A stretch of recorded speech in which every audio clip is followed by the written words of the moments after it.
Ladies and gentlemen, my name is SuddenlyNinja and you are watching an episode of Indie Beginning on a Tuesday, which is a very peculiar day for me to be uploading a video, as I normally don't do that, but in the last couple of weeks, Indie Beginning, which is my indie game review series, has been getting an increasing number of views with each following episode. So I decided to try and make 2 episodes of Indie Beginning for the next couple of weeks, just as an experiment for me to see if I can keep up with the pace and to see if it brings some more attention to the channel. If it works, and I'll keep on making 2 episodes a week.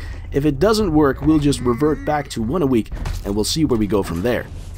Right, that being said, let's move on to the game at hand, which is TinyKeep. This game was released last week by Fi Games, and it's a procedurally generated roguelike dungeon escape adventure game, which by my count is a whole separate genre in itself, which is just now coming into fashion with the recent release of games like The Escapist.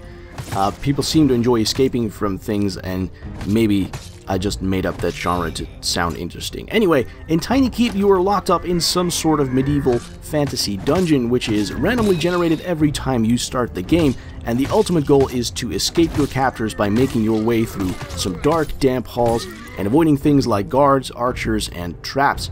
Now, it's these traps coupled with the physics engine that the game kind of relies on, sometimes a little bit too much. The main gimmick in TinyKeep is its physics engine, which makes it so you can knock over a brazier that has some smoldering coals in it, and a portion of the room will be set on fire, which of course damages enemies and yourself as well. Now, I say this as a gimmick because I felt that I had knocked over a bunch of braziers and flung a couple of dead enemies into traps, and the fun of it was starting to diminish quite quickly. It doesn't really add anything new to the game. Of course, it's nice to be able to defeat your foes by making them walk into their own traps. In fact, I'll say that you could probably play through this game without swinging a sword at all, but the fact that they didn't really flesh this out makes me wonder what other possibilities this system could have. I'm thinking puzzles that require the player to play around with weights or balancing certain objects. I can easily see that being implemented later, but right now the game is a little bit lacking in that department.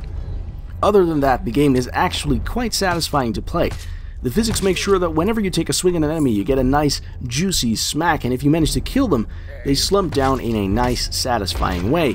Now, enemies often drop 4 or 5 coins that you can collect, like in many roguelikes, and you can trade these in at certain points to get random buffs for your character, like increased run speed, or the ability to hit multiple enemies with the swing of your sword.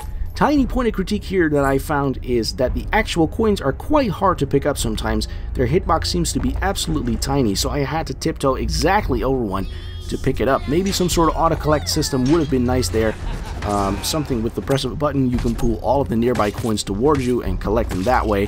That might take some of the frustration out of looking for coins under rubble and that sort of thing. I'll say one thing though, TinyKeep does become a lot harder as you ascend the different levels of the dungeon and meet new and different enemies. I was pleasantly surprised by the fact that I died very early on in a couple of runs, and this game doesn't really feature a tutorial, so you're basically thrown to the wolves from the get-go. You do pick it up fairly quickly though. The mechanics are not that different from traditional roguelikes, and honestly the only thing I can think of that might cause problems early on is getting used to the physics engine and learning how to use that effectively against your enemies. Other than that, TinyKeep is easy to pick up but difficult to master.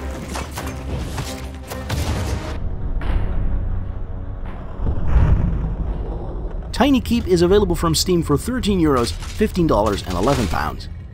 That is all for today's episode of Indie Beginning. Like I said, I'll be trying my best to bring you 2 episodes a week from now on for at least a couple of weeks, so expect new episodes every Tuesday and Friday with maybe some other tidbits mixed in there on different days.